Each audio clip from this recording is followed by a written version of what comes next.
Bom dia a todos, feliz sábado, é bom estar aqui de novo na minha igreja, porque eu viajo a trabalho e muitas vezes eu estou fora, né? Então, às vezes eu sou visita na minha própria igreja. É muito bom vê-los aqui, seja bem-vindo à casa do Pai. Essa é a tua casa também. Fico feliz de ver o irmão Eiblin ali. Faz tempo que eu não te vejo, irmão. Seja bem-vindo. Se quiser vir para cá, deixar o espaço Novo Tempo, pode vir, viu? Mas, irmãos, nessa manhã, eu vou pedir para o pessoal do som colocar ali o relógio para me ajudar. Mas nessa manhã eu tenho um texto, que é um dos textos mais incompreendidos da Bíblia. Nós vamos tentar elucidar, explicar um dos textos em que nós costumamos ler e pensar: Deus foi injusto. Deus não deveria ter agido assim. Deus agiu como um tirano. Ele foi cruel. Nós costumamos reprovar Deus ao ler esse texto. E eu gostaria de ter essa missão de explicar o texto para que nós compreendamos por que Deus agiu assim. E quais lições nós temos que aprender com esse texto.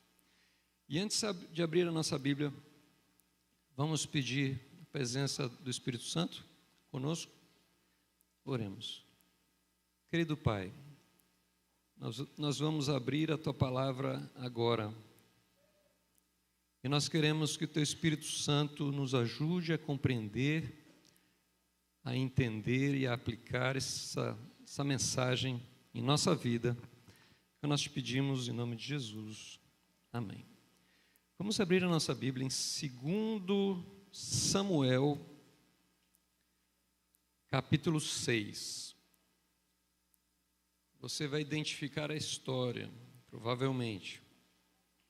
2 Samuel, capítulo 6. Nós vamos ler a partir do verso 1. E vamos prosseguir na leitura. 2 Samuel, capítulo 6. Vocês já encontraram? Eu estou ouvindo o barulho das Bíblias sendo abertas. Então, vou aguardar mais um pouquinho. 2 Samuel, começo da Bíblia, um pouquinho depois do Pentateuco, capítulo 6, versículo 1, diz assim, a palavra de Deus: Tornou Davi a juntar todos os escolhidos de Israel, em número de 30.000, dispôs-se e com todo o povo que tinha consigo partiu para Balá de Judá, para levarem de lá para cima a arca de Deus, sobre a qual se invoca o nome do Senhor dos Exércitos, que se assenta acima dos querubins. Puseram a arca de Deus num carro novo, e a levaram da casa de Abinadab, que estava no outeiro, e Uzá e Aiô, filhos de Abinadab, guiavam o carro novo. Levaram-no com a arca de Deus da casa de Abinadab, que estava no outeiro, e Aiô ia adiante da arca. Davi e toda a casa de Israel alegravam-se perante o Senhor, com toda a sorte de instrumentos de pau de faia, com harpas, com saltérios, com tamborins, com pandeiros e com símbolos. Quando chegaram à ira de Nacon, estendeu Uzá a mão à arca de Deus e a segurou, porque os bois tropeçaram.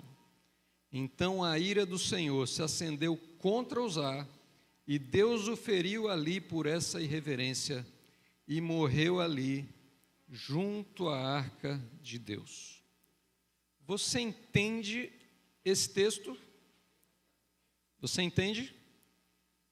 Você percebe que Uzá estava ali para ajudar no transporte da arca de Deus. Os bois tropeçaram, a arca estava na iminência de cair, Uzá estendeu a mão, a segurou e Deus tirou. E Uzá foi fulminado naquele momento, a ponto de aquele local ser chamado Pérez Uzá, a condenação, a morte de Uzá. Nós tendemos a achar que Deus foi injusto, não é? Ele só quis ajudar, não é? Você não concorda comigo? A arca podia cair no chão, ele estendeu a mão, segurou. Por que Deus matou Uzá? Por quê? Esse é o nosso desafio desta manhã. Responder a essa pergunta, conhecendo Deus que nós conhecemos, nós precisamos achar uma resposta, para que no nosso ano bíblico nós não tenhamos essa dúvida. Por que Deus matou esse diácono, né? Poderia ser um diácono, ele estava ali ajudando, né? No transporte da arca. Por que Deus matou Uzá? Para entender para responder a essa pergunta, nós precisamos estudar 3 momentos. Primeiro, o que aconteceu antes desse evento de 2 Samuel 6. O que aconteceu durante esse evento. E depois, novamente, como é que Davi reagiu e como é que ele consertou o que estava errado nessa tentativa que ele fez de levar a arca para Jerusalém. Depois que a arca foi feita no deserto e Israel se estabeleceu em Canaã, a arca foi deixada num local chamado Siló. Em Siló estava Eli, o sacerdote Eli, e ali estava Samuel. Isso nós podemos acompanhar no livro de 1 Samuel 7. Marque 2 Samuel 6, e nós vamos ver o que aconteceu ali. 1 Samuel, capítulo 4. Nós vamos ler um texto. Olha, Israel estava longe de Deus e entraram em guerra contra os filisteus. E durante essa guerra, o povo decidiu trazer a arca para o campo de batalha, como se a arca fosse um amuleto. Sabe aquele pé de coelho? Sabe aquela Bíblia aberta que a gente deixa na sala? Como um amuleto. Usaram a arca como um amuleto e levaram a arca para o campo de batalha. E Israel fugiu diante dos filisteus. Perdeu a batalha. E no versículo 17, capítulo 4, 1 Samuel 4, 17, nós vemos o que o mensageiro, voltando da batalha, informa a Eli o que aconteceu. Ele diz o seguinte, versículo 17: Então respondeu o que trazia as novas e disse: Israel fugiu de diante dos filisteus. Houve grande morticínio entre o povo, e também os teus 2 filhos, Ofni e Finéias, foram mortos, e a arca de Deus foi tomada. Ao fazer ele menção da arca de Deus, caiu Eli da cadeira para trás, junto ao portão, quebrou-se-lhe o pescoço e morreu, porque era já homem velho e pesado, e havia ele julgado a Israel 40 anos. E o capítulo 4 termina dizendo o seguinte: foi-se a glória de Israel, pois foi tomada a arca de Deus. Os filisteus tomaram a arca de Deus e a levaram para a casa do seu Deus, Dagon, está no capítulo 5. E eu imagino a cena, Dagon, um Deus grande, poderoso, na estátua pelo menos, e a pequena arca à sua frente. Aquilo era o símbolo de que, aos olhos dos filisteus, Dagon tinha subjugado o Deus de Israel. E quando os sacerdotes saíram do templo, no final do dia, e chegaram no dia posterior, a cena era invertida. Dagon estava prostrado de bruços diante da arca de Deus. E os sacerdotes se assustaram, né? O que será que aconteceu? Por que Dagon está caído? Eles levantaram Dagon novamente. Fizeram seus cultos. No final do dia foram para casa. E no dia posterior, agora, a cena era um pouco diferente. Dagon estava caído diante da arca de Deus, com suas mãos e sua cabeça cortadas. Subjugado. Prostrado diante da arca de Deus. E não foi só isso, Deus mandou praga sobre os filisteus. Eles começaram a ter úlceras, a ter tumores, a ter mortes. E eles começaram a pensar, não, essa arca, a gente não quer essa arca aqui não. Mandaram para outra cidade, a mesma coisa, úlceras, mortes. Tentaram uma terceira vez, uma terceira cidade, os mesmos problemas. E chegou um momento que nenhuma cidade filisteia queria aquela arca. Quem é que vai querer? Que sua cidade tenha úlceras, tenha pragas, tenha problemas. Então eles decidiram, vamos testar se é Deus mesmo que está agindo dessa forma. Vamos colocar essa arca num carro de bois, vamos colocar nela uma oferta pela culpa. Essa oferta era capítulo 6, verso 4, 5 tumores de ouro e 5 ratos de ouro. Você imagina, o Deus de Israel fica feliz recebendo 5 tumores de ouro e 5 ratos de ouro. Essa é a forma filisteia de adorar a Deus. E eles falaram assim, vamos colocar em 2 vacas novas, ainda com crias, e se elas seguirem sozinhas até Israel, sem que ninguém as guie, é porque é Deus mesmo que está agindo. É porque Deus está nos punindo pela nossa irreverência com a arca de Deus. E foi exatamente isso que aconteceu. A arca, as 2 vacas seguiram o caminho sem se desviar nem para a esquerda, nem para a direita, até a fronteira de Israel, uma cidade que se chama Bet-Semes. Ali os israelitas se alegraram muitíssimo. A arca foi devolvida. A arca está de novo conosco. Sacrificaram as vacas. Fizeram um sacrifício a Deus.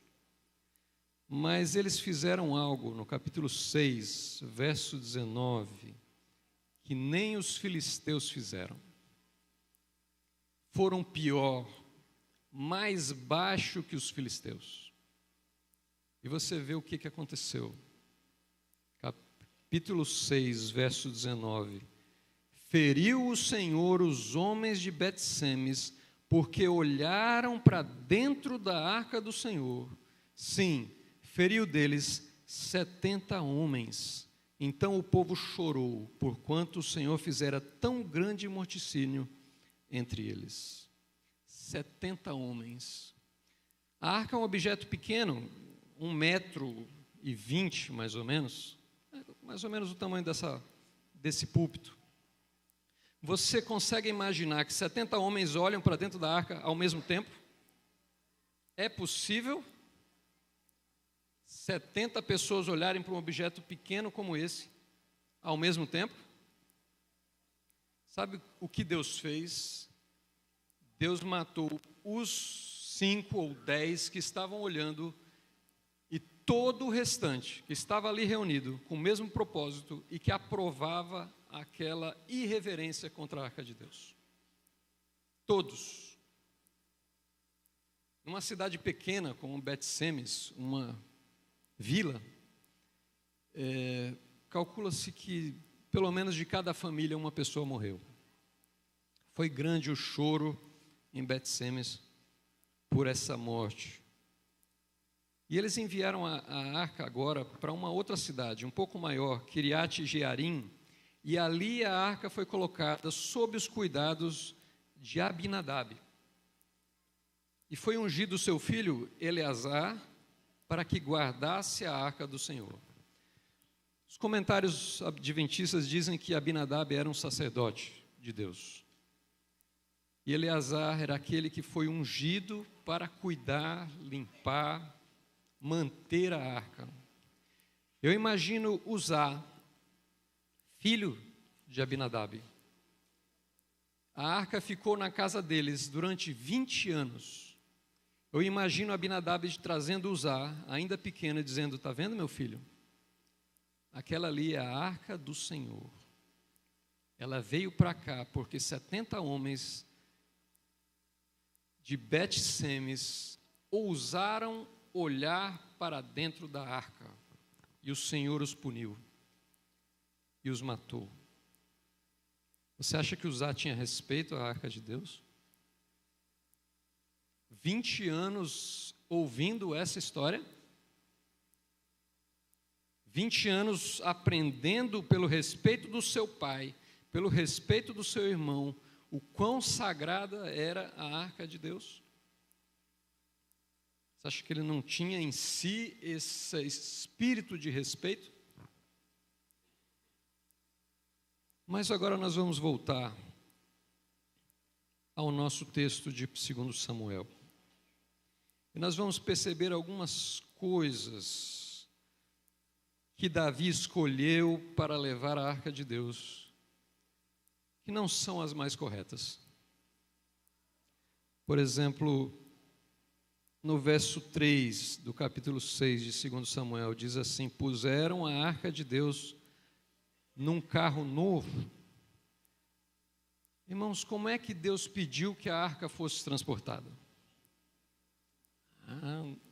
Nos ombros. Quem é que transportou a arca num carro novo? Quem foi? Filisteus. Você está vendo aqui o povo de Deus querendo adorar como um filisteu? Você está percebendo? Você está percebendo Davi querendo adorar a Deus como um filisteu, na sua ignorância, adorava? Com seus tumores e seus ratos? Um carro novo, sabe quem era transportado em carro novo nos tempos antigos? Até hoje é transportado em carros. São os ídolos. Os carros estão mais modernos, mas a forma é a mesma. Os ídolos são transportados assim. Isaías 46 fala disso. Os ídolos são transportados em carros, e Israel estava transportando a arca do Senhor como um ídolo. Como um ídolo. O segundo problema, no versículo 5, diz o seguinte: Davi e todas as casas de Israel alegravam-se perante o Senhor com toda sorte de instrumentos. E quem traz toda sorte de instrumentos está preparado para tocar toda sorte de música. Músicas impróprias, com harpas, com saltérios, com tamboris, com pandeiros, com símbolos. Davi fez toda essa programação, dessa primeira tentativa de levar a arca de Deus para Jerusalém, segundo a sua vontade, segundo o que ele achava mais certo, segundo o que ele achava correto, segundo o seu gosto pessoal, segundo as suas próprias escolhas. E no versículo 7 existe uma tradução, a tradução literal não é exatamente o que está na nossa Bíblia. A tradução literal seria o seguinte: então a ira do Senhor se acendeu em Uzá. Em Uzá, não simplesmente contra Uzá, mas em Uzá. Se é em Uzá, não é simplesmente contra ele, mas contra toda a forma espúria de adoração que Davi tinha empregado para levar a arca de Deus. E Deus o feriu ali por causa do seu erro, é outra tradução possível, e morreu ali com a arca de Deus. Com a arca de Deus, porque naquela situação, morria Uzá e morria a arca de Deus. Nessa adoração espúria usada pelo povo de Deus. Sabe, uma das explicações possíveis é que Uzá, conhecendo que ele não estava apto a encostar na arca de Deus, sabendo o que tinha acontecido em Bet-Semes, onde 70 pessoas tinham morrido. Você imagina na cabeça de Uzá, se 70 pessoas morreram porque abriram a arca de Deus, imagina o que acontecerá se essa arca cair no chão e essa tampa sair rolando. O que acontecerá comigo? Com meu irmão, que está à frente da arca? O que será que vai acontecer com meu pai, Abinadab, que acompanha o nosso transporte? O que acontecerá com meu rei Davi, se essa arca cair? O que acontecerá? Sabe, eu imagino Uzá tendo em milésimos de segundo de tomar uma decisão. Seguro a arca de Deus, diz respeito a Deus sozinho, ou deixo essa arca cair, e todos nós corremos risco. Todos nós seremos fulminados. Irmãos, Ellen White diz que Uzá morreu pelos seus próprios pecados. Ele tinha suas pendências com Deus. Mas se ele escolheu morrer para salvar aqueles que estavam ao seu redor, ele se torna um símbolo de alguém que morre para salvar. E a reação de Davi? Davi desgostou-se, diz o verso 8. Desgostou-se muitíssimo, né? Mas qual é a reação sua quando Deus te diz não?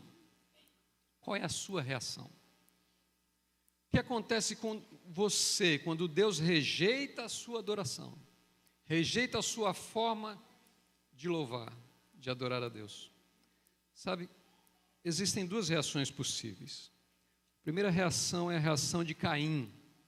O que Caim fez quando Deus rejeitou a sua adoração? Você se lembra? Contrariado, com raiva, irado, com vontade de matar o irmão. Vontade de matar o irmão. Você não vê isso na nossa igreja? Tem gente com vontade de matar o irmão? Não tem? Quando você recebe um não de Deus, você quer matar o seu irmão, meu querido? É assim a sua reação? Reação de Caim? Revolta, raiva, quando não te escolheram para aquela posição que você tanto queria, quando não te colocaram naquela função que você tanto sonhava, raiva, quando finalmente te dizem, não, já que você quer tanto, então venha, não, agora eu não quero mais, também não quero mais, passou a oportunidade. Irmãos, a reação nossa ao não de Deus deve ser a reação de Davi. No verso 9, a reação de Davi ao não de Deus foi: temeu Davi ao Senhor naquele dia. É essa a nossa reação. Temer ao Senhor. Temer ao Senhor. Sabe, Deus já me disse não algumas vezes. Por exemplo, eu já fui desconvidado a pregar uns 2 dias antes. Falei, Malton, olha, será que a gente não podia reprogramar o seu dia? Dar outro dia? Eu falei, irmão, nem precisa me dar outro dia, pode, não tem problema. Pode ficar, era um domingo, e eu acho que foi na sexta-feira que me ligaram. Aí eu falei, mas irmão, quem é que vai pregar no meu lugar? Só curiosidade. Aí me falaram, era o pastor Ivan Saraiva. Aí eu falei, que bênção, né? Que bênção. Imagina eu falar assim, não, é meu dia e eu não troco com ninguém. Você imagina? Foi bênção para mim, ouvir o pastor Ivan Saraiva aqui nesta igreja, nesse púlpito. é bênção para nós. Quando Deus te diz não, você deve temer ao Senhor, não se revoltar, se indignar. Mas olha, nós vamos ler agora a segunda tentativa que Davi fez. Essa foi a primeira, onde morreu Uzá. E nós vamos ver a segunda, onde Davi acertou agora. Isso está em 1 Crônicas, mais na frente, porque o relato de Crônicas é muito mais detalhado. 1 Crônicas 15. O que Davi fez de correto nessa segunda tentativa, que ele não tinha feito na primeira? O que Davi fez? Primeiro, 15, verso 2, olha a diferença. 1 Crônicas 15, verso 2. Todos encontraram? Diz o seguinte: então disse Davi: ninguém pode levar a arca de Deus, senão os levitas, porque o Senhor os elegeu para levarem a arca de Deus e os servirem para sempre. Entendeu a diferença? Entendeu? Davi agora foi consultar a Torá, os sacerdotes, e perceber o que eu fiz de errado. E aqui está a primeira conclusão: ninguém pode levar a arca de Deus, senão os levitas. A arca de Deus não foi feita para ser levada em carros de bois. Levitas, e não só os levitas, os coatitas, a família específica que Deus designou para levar a arca de Deus. E nós temos o nome dele no verso 5, dos filhos de Coate, Uriel, o chefe, e seus irmãos, 120, eles eram os encarregados de levar a arca de Deus. Segundo erro de Davi, consertado da segunda vez. Versículo 11, de 1 Crônicas 15. Chamou Davi os sacerdotes Zadoque, Abiatar e os levitas Uriel, Asaías, Joel, Semaías, Eliel e Aminadab. Você conseguiu ler o nome de algum sacerdote da primeira vez? Você viu ali algum sacerdote? Quem é que estava liderando a adoração da primeira vez? Era Davi. O próprio Davi, era o eu, né? O eu. Eu sei como adorar a Deus. Eu vou adorar a minha maneira. A segunda vez ele diz o seguinte: eu vou chamar os sacerdotes. E você quer que a sua adoração seja aceita? Olha aqui no verso 12. Terceira correção feita por Davi desta segunda vez. Ele diz o seguinte: ele disse: vós sois os cabeças das famílias dos levitas, santificai-vos, vós e vossos irmãos, para que façais subir a arca do Senhor, Deus de Israel, ao lugar que lhe preparei, pois visto que não a levastes da primeira vez, o Senhor nosso Deus irrompeu contra nós, porque então não o buscamos segundo nos fora ordenado. Você percebe que Davi não jogou toda a culpa em Uzá? Aquele responsável foi estender a mão contra a arca de Deus. Você percebe que a ira não foi simplesmente contra Uzá? O grande responsável por aquela morte era Davi, o rei Davi, quem escolheu a forma errada de levar a arca de Deus. Santificai-vos. Você quer que a sua adoração seja aceita perante Deus? Santificai-vos. Santifique-se. E no verso 15 diz o seguinte: e os filhos dos levitas trouxeram a arca de Deus aos ombros, pelas varas que nela estavam, como Moisés tinha ordenado. Você quer que a sua adoração seja aceita perante Deus? A última frase do verso 15: segundo a palavra do Senhor. Que a sua adoração seja segundo a palavra do Senhor. Nós temos muitos problemas na nossa igreja.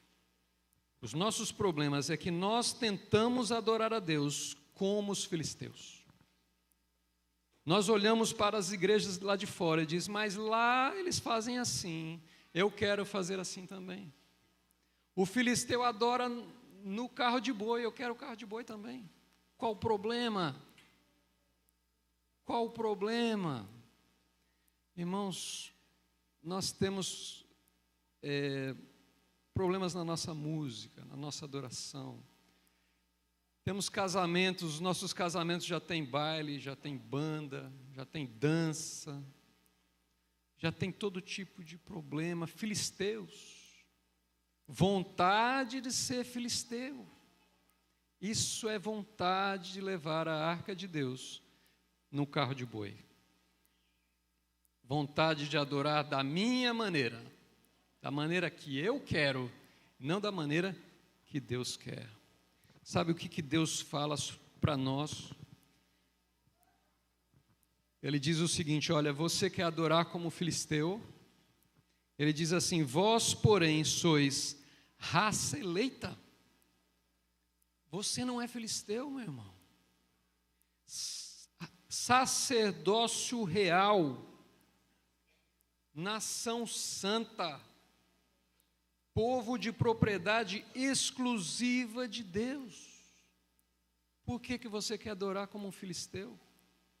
Por que você quer imitar os seus tumores, os seus ratos?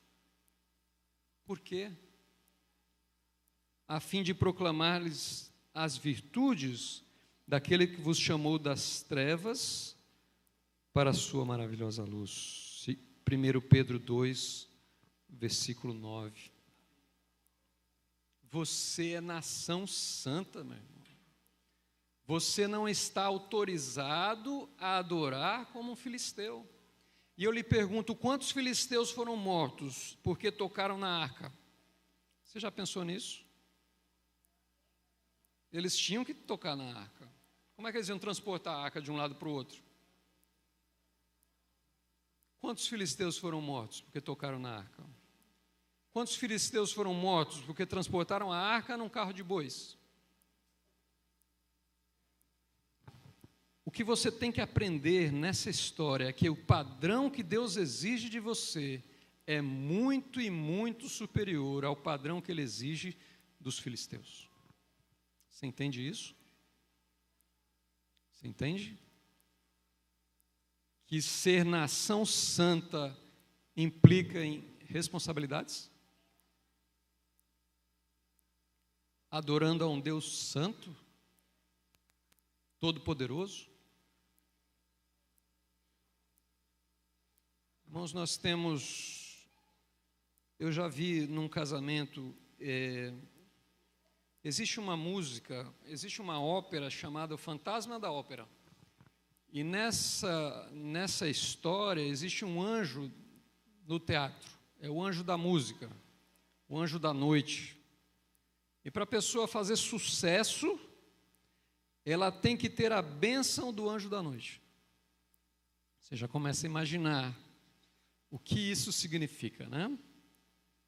E existe uma música em que o fantasma vai convencendo a jovenzinha a se entregar a ele, a se entregar aos seus sonhos mais obscuros, aos seus pesadelos.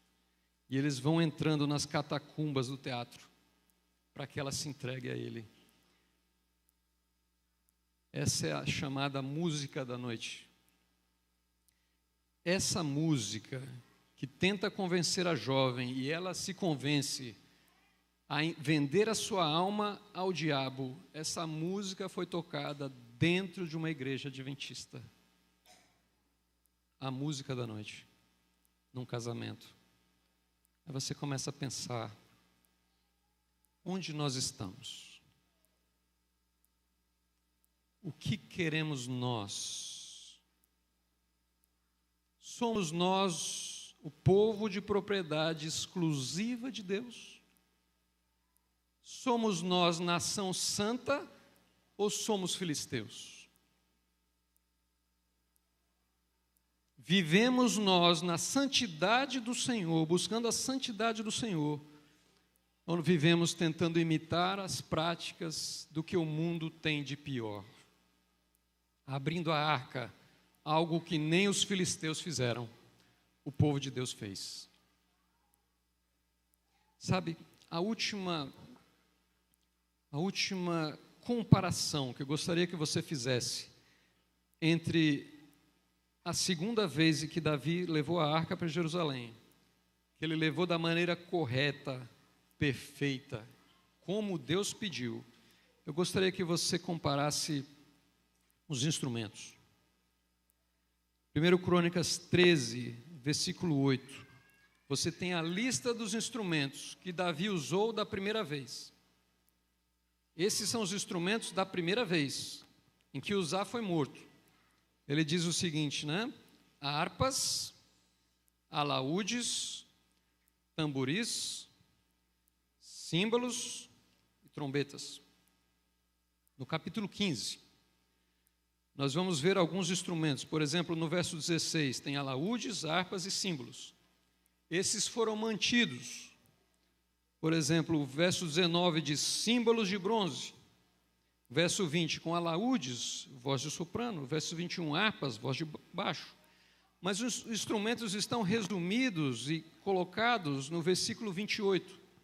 Eu gostaria que você comparasse o versículo 8 do capítulo 13 com o versículo 28 do capítulo 15. E você percebesse quais instrumentos Davi manteve e quais instrumentos Davi retirou. Vamos ler. Por exemplo, olha, harpas. Manteve as harpas? Manteve. Alaúdes. Manteve os alaúdes? Tamboris. Os tamboris ficaram de fora. Símbolos. Permaneceram? Trombetas. Você percebeu que os tamboris ficaram de fora? Você percebeu que lá em 2 Samuel também tem os pandeiros? Cadê os pandeiros? Irmãos, ouça com muita atenção o que eu vou lhe dizer. Você quer que a sua adoração seja aceita perante o Senhor? Deixe os tamboris de fora. Deixe os pandeiros de fora. Ah, mas os filisteus usam pandeiros. Mas, meu irmão, você é nação santa. Sacerdócio real. Não há desculpa para você, para mim. Davi começa a tentativa usando toda a sorte de instrumentos. E ele termina no capítulo 16, versículo 42, deixando a arca no seu local apropriado, acompanhada com um tipo de instrumento. Ele diz assim, com eles, pois estavam Emã e Jedutum, que faziam ressoar trombetas e símbolos, e instrumentos de música de Deus. Percebe a diferença? Percebe que ele começa com toda a sorte de instrumentos, e ele termina com os instrumentos de música de Deus. Nós vamos passar a eternidade louvando ao Senhor, louvando a Deus nos céus. E nós temos, e com esses versos eu encerro, nós temos a letra da música que nós vamos cantar no céu. Eu gostaria que você imaginasse como nós vamos cantar no céu. Por exemplo, Apocalipse 4, verso 8, diz o seguinte: Santo, Santo, Santo é o Senhor Deus, o Todo-Poderoso, aquele que era, que é e que há de vir. Louvor do céu, louvor celeste.